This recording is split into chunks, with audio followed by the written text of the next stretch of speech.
একবারের কথা। রাজা বিক্রমাদিত্য শিকার করে প্রচণ্ড খিদে ও তিষ্টাতে মেহেলে আসেন বিশ্রামের আশায়। কিন্তু সেই মেহেলের বারান্দার অবস্থা দেখে তিনি ভীষণ হতাশ ও বিরক্ত হয়ে পড়েন। বারান্দায় যেখানে রাজসভার শোভা থাকার কথা, সেখানে দেখা গেল কোনো শিশু মলত্যাগ করেছে, কারো না দিয়ে জল পড়ছে। সেই দৃশ্য দেখে রাজা নিজেই নিজেকে সংযত রাখতে পারেন না। তিনি বৌদিকে রেগে গিয়ে বলেন, বৌদি, তোমার মধ্যে কি আদৌ কোনো দায়িত্ববোধ নেই? এভাবে মেহেলের বারান্দা দেখাচ্ছে যেন পশুর বাসস্থান। কেউ মলত্যাগ করেছে, কেউ বা নাক ঝুরিয়ে ঘুরে বেড়াচ্ছে। এই পরিবেশে আমি ভোজন করব কিভাবে? তার বৌদি তাকে তানা মেরে বলে, দেখব তুমি এবার কোন চন্দ্রমল্লিকা নিয়ে আসো তোমার মেহেলে। বৌদির এই কথাগুলো রাজার হৃদয়ের তীরের মতো লাগে। অপমান বোধ ও চ্যালেঞ্জে উত্তেজিত হয়ে রাজা বিক্রমাদিত্য গম্ভীরভাবে বলেন, এবার তো রানী চন্দ্রমল্লিকাকেই বিয়ে করে এখানে নিয়ে আসব। এই কথা বলেই রাজা বিনা বিলম্বে রওনা হন। কোনো ভোজন বা বিশ্রাম কিছুই করেন না। একটিই লক্ষ্য, রানী চন্দ্রমল্লিকা। অপ্সরার থেকেও সুন্দর, গুণে গরিমায় অনন্যা, বুদ্ধিমতী এবং সর্বগুণসম্পন্না। বড় বড় রাজা মহারাজা, এমনকি চক্রবর্তী সম্রাটরাও তার সঙ্গে বিবাহের ইচ্ছা প্রকাশ করেছিলেন, কিন্তু কেউই সফল হতে পারেনি। কারণ রানী চন্দ্রমল্লিকা ছিল এক অদ্ভুত ও কঠিন শর্ত। যে ব্যক্তি রাতে তার ধ্যান বা নির্জনতাধীনে 4 প্রহরে বসে এমন কিছু করবে যাতে রানী নিজে থেকে 4 বার কথা বলতে বাধ্য হন, তিনি শুধুমাত্র সেই পুরুষকেই বর হিসেবে গ্রহণ করবেন। কিন্তু আজ অবধি কেউ এই শর্ত পূরণ করতে পারেনি, না রাজা না রাজকুমার। এমনকি কেউ রানীকে 1 বার কথা বলাতে পারেনি, 4 বার তো দূরের কথা। এখনও পর্যন্ত 111 জন রাজা ও রাজকুমার চেষ্টা করেছেন, কিন্তু সবাই ব্যর্থ হয়ে রানীর বিশেষ কারাগারে বন্দী হয়ে গেছেন। কারণ রানীর আদেশ ছিল, কেউ যদি ব্যর্থ হয় তাকে তার রাজমহলে জেলে বন্দী করে রাখা হবে। রানী চন্দ্রমল্লিকার রাজমহলের বাইরে রাখা ছিল এক বিশাল ঢোল। যে যুবক রানীর সঙ্গে বিবাহের ইচ্ছা পোষণ করত, তাকে সেই ঢোল বাজিয়ে নিজের উপস্থিতি জানান দিতে হতো। এইদিকে রাজা বিক্রমাদিত্য তার 4 অদৃশ্য বীর সহ রানীর রাজ্যের পথে রওনা দিলেন। এই বীররা ছিল অতি প্রতিভাবান ও গায়েব রাজা বলতেন তারা নিঃশব্দে তা পালন করতেন। সন্ধ্যার আগেই রাজা রানীর মহলের সামনে উপস্থিত হন। তখন তিনি দৃঢ়ভাবে ঢোলের দিকে এগিয়ে গিয়ে জোরে ঢোল বাজান। ঢোলের গর্জন শুনে রানী চন্দ্রমল্লিকা তার সেবিকাকে আদেশ দেন, যে যুবক এই ঢোল বাজিয়েছে তাকে অতিথির মর্যাদা দিয়ে আমার রাজপ্রাসাদে নিয়ে এসো এবং যথাযথ সেবা করো। রাত্রির প্রথম প্রহরে রানী চন্দ্রমল্লিকা সাজগোজ করে তার পালঙ্কে বসেন। সেবককে আদেশ দেন, রাজা বিক্রমাদিত্যকে আমার কাছে নিয়ে আসো। রাজা বিক্রমাদিত্য চন্দ্রমল্লিকা মহলের শয়নকক্ষে প্রবেশ করেন এবং নিজের পরিকল্পনা মতো 4 জন অদৃশ্য বীরকে 4টি ভিন্ন স্থানে পাঠিয়ে দেন। একজনকে রানীর পালঙ্কের পাশে, আরেকজনকে রানীর জলের পাত্রের কাছে, তৃতীয় জনকে রানীর জানালার পাশে ও চতুর্থ জনকে রানীর গলায় থাকা হাড়রূপে রাজা নিজে রানীর সামনে একটি কাঠের চেয়ারে গিয়ে শান্তভাবে বসে পড়েন।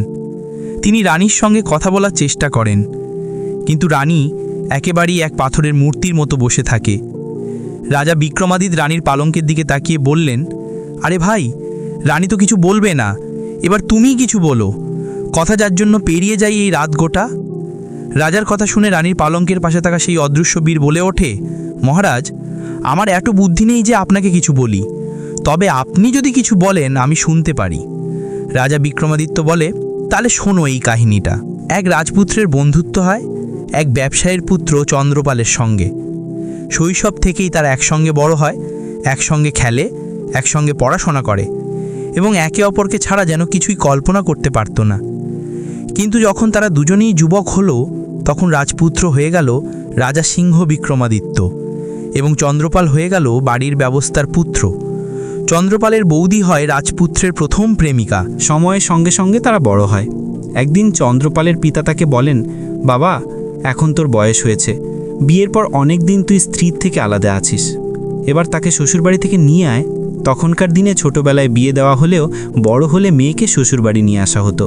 চন্দ্রপাল বলেন, বাবা, আমি একাই যাব না, আমার বন্ধু রাজপুত্র জয়রাজ ছাড়া কোথাও যাই না। আমরা একে অপরকে কথা দিয়েছি জীবনের পথে সঙ্গেই চলব।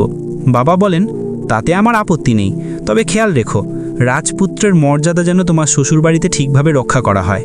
রাজপুত্রের কাছ থেকে অনুমতি নিয়ে চন্দ্রপাল ও জয়রাজ রওনা দিল শ্বশুরবাড়ির পথে।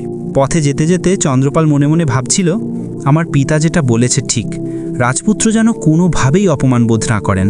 রাস্তায় তারা এক দেবীর মন্দির দেখতে পেল। শোনা যায় সেই দেবীর কাছে কিছু চাইলে তা পূর্ণ হয়। তারা মন্দিরে প্রবেশ করল। চন্দ্রপাল মন দিয়ে প্রার্থনা করতে লাগল, হে দেবী মা, আমার বন্ধু আমার কাছে জীবনের চেয়ে দামি। আমার শ্বশুরবাড়িতে যেন ওর যথাযথ সম্মান হয়। যদি তেমন হয় তবে ফেরার পথে আমি আমার মাথা আপনার চরণে নিবেদন করব। তারপর দুজনেই আমার যাত্রা শুরু করলো এবং অবশেষে চন্দ্রপালের শ্বশুরবাড়িতে পৌঁছালো। চন্দ্রপালের শ্বশুর ছিলেন এক ধনী ও প্রভাবশালী ব্যবসায়ী। তিনি জামাই ও রাজপুত্রকে রাজকীয় আদরে অভ্যর্থনা জানান। 15 দিন ধরে সেবায়ত্নের মাধ্যমে তিনি তাদের সম্মান করেন। তিনি বহু অনুরোধের পর অবশেষে চন্দ্রপাল তার স্ত্রীকে সঙ্গে নিয়ে বিদায় নেয়। ফেরার পথে জয়রাজ চন্দ্রপালের শ্বশুরবাড়ির প্রশংসায় মেতে ওঠে। হঠাৎ তারা আবার সেই দেবীর মন্দিরের সামনে এসে পড়ে। চন্দ্রপাল তখন স্ত্রী ও জয়রাজকে বাইরে অপেক্ষা করতে বলে মন্দিরে প্রবেশ করে। দেবীর প্রতি তার দেওয়া প্রতিশ্রুতি অনুযায়ী সে নিজের মাথা কেটে দেবীর চরণে অর্পণ করে দেয়। অনেকক্ষণ হয়ে যায়, চন্দ্রপাল ফিরে আসে না। উদ্বিগ্ন হয়ে জয়রাজ মন্দিরে প্রবেশ করে এবং দেখতে পায় বন্ধুর কাটা মাথা দেবীর চরণে পড়ে আছে। সে হতভম্ব হয়ে যায়। মনে মনে ভাবে, বন্ধু ছাড়া আমার জীবন অর্থহীন। ও চলে গেলে আমিও বাঁচব না। সেও নিজের গলা কেটে ফেলে। বাইরে অপেক্ষায় থাকা চন্দ্রপালের স্ত্রী চন্দ্রকলা বহুক্ষণ পর মন্দিরে প্রবেশ করে এবং দেখে স্বামী ও তার বন্ধু দুজনেই নিথর হয়ে পড়ে আছে। কান্নায় ভেঙে পড়ে সে। আর দেবীর সামনে বলি দেওয়ার জন্য তলোয়ার তুলতেই দেবী নিজে আবির্ভূত হয়ে তার হাত ধরে থামান। চন্দ্রকলা কাঁদতে কাঁদতে বলেন, হে মা, আমার স্বামী ও তার মিত্র আপনার চরণে বলি দিলেন, আপনি তাদের থামালেন না, আর আমাকে কেন থামাচ্ছেন? আমি আমার স্বামী ছেলে বাঁচব না। দেবী বলেন, তোমার স্বামীর ভক্তি ও মিত্রতার নিঃস্বার্থ প্রেম দেখে আমি সন্তুষ্ট হয়েছি। আমি তাদের প্রাণ ফিরিয়ে দেব, কিন্তু তোমার একটা কাজ করতে হবে। দুজনের মাথা যেন তাদের শরীরের উপর ঠিকঠাক বসানো হয়। চন্দ্রকলা তাড়াহুড়ো ভুল করে ফেলে। সে রাজপুত্র জয়রাজের মাথা চন্দ্রপালের দেহে বসিয়ে দেয়, আর চন্দ্রপালের মাথা বসিয়ে দেয় রাজপুত্রের শরীরে। দেবী তাদের প্রাণ ফিরিয়ে দেন। তারা দুজনেই জীবিত হয়ে উঠে আসে। তারপর এই গল্প শুনিয়ে রাজা বিক্রমাদিত্য রানীর পালঙ্কে থাকা অদৃশ্য বীরকে বলেন, তাহলে বল, রানী চন্দ্রকলা কার স্ত্রী? যার মাথা তার, না যার শরীর তার? রানীর পালঙ্ক বলে, মহারাজ, আমার এত বুদ্ধি কোথায় যে আপনার প্রশ্নের উত্তর দিতে পারি? আমি তো এখনো পড়ে থাকি না, আমাকে কেউ ঝাড়ে না, বিছায় না, আমার উপর তো শুধু ধুলো জমে। এই কথা শুনে রানী চন্দ্রমল্লিকা রেগে উঠে বলে, ওরে পালঙ্ক, এই সাহস তোর? আমি রোজ তোকে ঝাড়বো, বিছাবো। তুই তো কোনোদিন আমার সাথে কথা বলিসনি, আর আজ পরদেশীর সঙ্গে কথা বলছিস। এখনই সকাল হোক, তোকে যদি 18 টুকরো না করি। রানীকে বলেন, রাজা, তোমার তো অনেক ন্যায় বিচারের চর্চা শুনেছি। তুমি এই বলো, চন্দ্রকলা কাকে তার স্বামী হিসাবে মানবে? তখন রাজা বলেন, যার শরীরে তার স্বামীর মাথা আছে সেই প্রকৃত স্বামী। এই কথা শুনে ঢোলভালা ঢোল বাজতে থাকে। বন্দিখানায় বন্দিরা আনন্দে উল্লসিত হয়। তারা বলে, দেখো, একজন ন্যায়বান এসেছে। যে রানী চন্দ্রমল্লিকাকে কথা বলিয়েছে সে নিশ্চয়ই আমাদেরও মুক্ত করবে। রানী আবার পাথরের মূর্তির মতো চুপচাপ বসে থাকে। রাজা বিক্রমাদিত্য তখন জলের পাত্রের ওপর বসে থাকা বীরকে বললেন, ভাই জলের পাত্র, রানী প্রথম প্রহরের পালা শেষ করলেন। এবার তুমি কিছু বলো, না হলে তো এইভাবে রাত কাটানো যাবে না। পাত্রের ওপরে থাকা বীর বলল, মহারাজ, আমার ভিতরে এত বুদ্ধি কোথায়? আমি তো এক সাধারণ বীর। আপনি যদি কিছু বলেন তবে আমি তা শুনব। রাজা বিক্রমাদিত্য, তাহলে শোনো।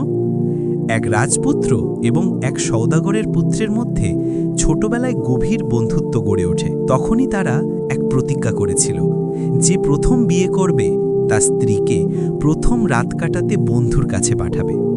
সময় গড়িয়ে যায়, তারা বড় হয়। এক সময় সওদাগরের পুত্র মাধবের বিয়ে হয় এক সুন্দরী, সুশীলা ও বুদ্ধিমতী কন্যা মোহিনীর সঙ্গে। সোহাগরাতে মোহিনী সেজে বুঝে স্বামীর জন্য অপেক্ষা করছিল। কিছুক্ষণ পর মাধব ঘরে প্রবেশ করল, কিন্তু সে চুপচাপ একপাশে বসে রইল, মুখখানা দুঃখে ভারাক্রান্ত। মোহিনী বুঝে গেল নিশ্চয়ই কিছু একটা আছে। সে বলল, স্বামী, আপনি কি আমার উপর রাগ করেছেন? আমি কি আপনার অপছন্দের? মাধব বলল, না প্রিয়ে, এমনি কিছু নয়। মোহিনী বলল, তাহলে কি আমার পিত্রালয় থেকে লেনদেনের ঘাটতি হয়েছে, অথবা আমার পরিবার আপনাদের অপমান করেছে? মাধব বলল, না, কিছুই হয়নি। তখন মোহিনী বলল, তবে কেন মন খারাপ? আমি তো আপনার স্ত্রী, আপনার দুঃখ সুখের সঙ্গিনী। আমাকে বলুন আপনার মনের কথা। সব শুনে মাধব বলল, ছেলেবেলায় আমি আমার বন্ধু রাজকুমার হর্ষবর্ধনের সাথে এক প্রতিজ্ঞা করেছিলাম। সেই কথা আমি এখন পালন করতে পারছি না, আবার ভাঙতেও পারছি না। মোহিনী বলল, কি এমন প্রতিজ্ঞা যা আপনাকে এত পীড়া দিচ্ছে? আমাকে বলুন। মাধব ইতস্তত করে বলল, আমরা শপথ করেছিলাম যে প্রথম বিয়ে করবে সে নিজের স্ত্রীকে প্রথম রাতে বন্ধুর কাছে পাঠাবে। এখন আমি সেই বন্ধুকে দেওয়া কথা পালন করলে তোমার লজ্জা, তোমার মর্যাদা নষ্ট হবে, আর না রাখলে বন্ধুর সঙ্গে বিশ্বাসঘাতকতা হবে। সব কথা শুনে মোহিনী একটু ভেবে বলল, স্বামী, এতে দুঃখের কি আছে? আপনি শুধু আমাকে অনুমতি দিন, আমি আপনার প্রতিজ্ঞা রক্ষা করব। নিজের ধর্ম, স্বামী, সম্মান সব বজায় রাখব। প্রয়োজনে নিজের জীবনও হাসি মুখে উৎসর্গ করব। স্ত্রীলেই কথা শুনে মাধবের মন কিছুটা হালকা হলো। সে মোহিনীকে হর্ষবর্ধনের কাছে যাওয়ার অনুমতি দিল। মোহিনী 16 সিঙ্গারে সেজে পা থেকে নূপুরের ছমছম শব্দ তুলে রওনা দিলেন রাজকুমার হর্ষবর্ধনের উদ্দেশ্যে। রাত্রে নীরবতা ভেদ করে তার অলঙ্কারের ঝংকার, নূপুরের আওয়াজ পথঘাট জুড়ে বাজতে লাগল। পথিমধ্যে কিছু চোর ওই রত্নউচিতে সজ্জিতা সুন্দরী নারীকে দেখে বিস্মিত হয়ে গেল। তারা ভাবল, এমন সাজগোজ করা নারী নিশ্চয়ই অনেক ধনরত্ন নিয়ে চলেছে। তখনই তারা মোহিনীর পথ রোধ করল। চোররা বলল, চুপচাপ যা কিছু গয়না আছে সব খুলে দাও, নয়তো আমরা তোমায় হত্যা করে সব নিয়ে নেব। মোহিনী কাতর স্বরে হাত জোর করে বলল, ভাইরা, অনুগ্রহ করে আমাকে এই মুহূর্তে ছেড়ে দাও। আমি এক বিশেষ কাজে চলেছি। এই গয়নাগুলো আমার জন্য এখন ভীষণ প্রয়োজন। আমি তোমাদের বচন দিচ্ছি, কাজ শেষে ফেরার পথে তোমাদের সব গয়না দিয়ে দেব। তোমরা আমার উপর বিশ্বাস রাখো। আমি বচন দিলে তা অবশ্যই পূরণ করি। চোরেরা মোহিনীর দ্বিবচনে কিছুক্ষণ ভাবনায় পড়ে গেল। তারা তার সাহস, সততা ও স্থিরতা দেখে মুগ্ধ হয়ে গেল।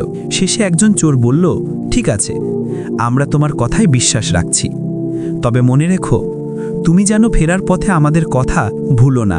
মোহিনী সম্মতি জানিয়ে গন্তব্যের পথে আবার এগিয়ে চলল।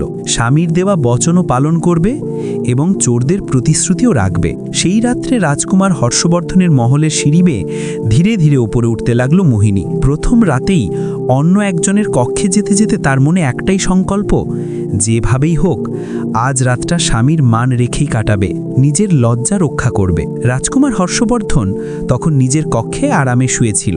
হঠাৎ পায়ের আঙুলে আলতো স্পর্শ পেয়ে চমকে ওঠে। মোহিনী ধীরস্বরে বলল, জাগো রাজকুমার হর্ষবর্ধন, জাগো। হর্ষবর্ধন চোখ খুলে বসে পড়ে। সে দেখে তার সামনে অপ্সরা মতো এক রূপসী নারী দাঁড়িয়ে আছে 16 সিঙ্গারে সজ্জিতা। সে অবাক হয়ে ভাবে বুঝি কোনো স্বপ্ন দেখছে, কিন্তু কিছুক্ষণ পরে বুঝতে পারে এ তো স্বপ্ন নয়, সত্যি। রাজকুমার বিস্ময়ভরা কণ্ঠে জিজ্ঞেস করে, হে দেবী, আপনি কে? কোথা থেকে এসেছেন? এবং এই রাতের বেলা আমার কক্ষে কি করছেন? মোহিনী জবাব দেয়, আমি তোমার প্রিয় মিত্র মাধবের স্ত্রী মোহিনী। আজ আমি তার দেওয়া বচন পালন করতে এসেছি। হর্ষবর্ধন অবাক হয়ে জিজ্ঞেস করে, কি বচন? কেমন বচন? মোহিনী বলে, তোমরা দুজনে শৈশবে একে অপরকে প্রতিজ্ঞা করেছিলে যে প্রথম বিবাহ করবে তার স্ত্রীকে সোহাগ রাতের রাতে বন্ধুর কাছে পাঠাবে। সেই বচন রক্ষার জন্যই আমি এখানে এসেছি। সব কথা শুনে রাজকুমার গভীরভাবে লজ্জিত হয়। সে হাত জোর করে বলে, দেবী, আমাকে ক্ষমা করুন। আমরা তো শৈশবে না বুঝে এই বচন দিয়েছিলাম। এটা কোনো সত্যিকারের প্রতিজ্ঞা নয়। এই বচন শুধুই আমাদের ছোটবেলার নাদানি। আমার মিত্রের স্ত্রী আমার কাছে বৌদি। বৌদি মানে তো মা এবং বোনের সমান। আপনার প্রতি আমার ওই রকম কোনো ভাবনা হতে পারে না। এরপর হর্ষবর্ধন আবার বলে, আজ থেকে আপনাকে আমি নিজের বোন বলে মানলাম। আপনি আমার সম্মানের বোন। এই বলে সে মোহিনীকে সসম্মানে বিদায় দেয় এবং বিদায়বেলায় হিরেমণি রত্নপরা একথালা উপহার দেয়। মোহিনীও আনন্দচিত্তে সম্মান রক্ষা করে সেই উপহার গ্রহণ করে নিজস্ব গন্তব্যে ফিরে যায়। মোহিনী নিজের ঘরের দিকে ফিরছিল। রাস্তায় সেই চোরের দল অপেক্ষা করছিল, কারণ তারা তার পায়ের আওয়াজ শুনেছিল। তারা দাঁড়িয়ে পড়ে ভাবতে থাকে, তার সঙ্গে তো কোনো সৈনিক নেই, তো যখন দেখে সে একাই যাচ্ছে তখন চোররা নিজেদের মধ্যে বলাবলি করে, আরে ভাই দেখো, সত্যি এই নারী তার দেওয়া বচন পালন করেছে। এই কথা বলেই তারা মোহিনীর সামনে এসে দাঁড়ায়। মোহিনী তখন তাদের উদ্দেশ্যে হর্ষবর্ধনে দেওয়া হিরে মাণিক্য ভরা দিয়ে দেয়। বলে, এটাও তো তোমাদের ভাগ্যেই লেখা ছিল। দাঁড়াও, আমি এখন আমার শরীরের সব গয়নাপাতিও খুলে তোমাদের দিয়ে দিচ্ছি। এই বলে সে নিজের গয়না খুলতে শুরু করে। চোররা অবাক হয়ে যায়। তারা মোহিনীকে থামিয়ে দিয়ে বলে, না, আগে বলো কোথায় গিয়েছিলে তুমি? এই হিরেমুক্ত ভরা থালা কোথা থেকে পেয়েছো? তখন মোহিনী শান্তভাবে পুরো ঘটনা বিস্তারে তাদের বলল। সব শুনে চোররা হাত জোর করে বলল, হে দেবী, তুমি সত্যিই ধন্য। নিজের লজ্জা ভুলে স্বামীর মান রক্ষায় তুমি এত বড় ত্যাগ স্বীকার করেছো। এমনই নারীকে তো আমরাও আমাদের বোন বলে মানতে চাই। দেবী, তুমি কি আমাদের মতো পাপীদের ভাই মানাবে? এই কথা বলে চোরেরা রাজকুমার হর্ষবর্ধনের দেওয়া হিরে মুক্তের থালাসহ চুরি করা ধন সম্পদ মোহিনীর হাতে ফিরিয়ে দেয়। তারা যথাযথ সম্মান দিয়ে মোহিনীকে তার ঘর পর্যন্ত পৌঁছে দেয়। এই কথা বলার পর রাজা বিক্রমাদিত্য রানীর জলের পাত্রকে বলেন, বলো রানী, জলপাত্র কার ত্যাগ বনব, চোরের না রাজকুমার হর্ষবর্ধনের?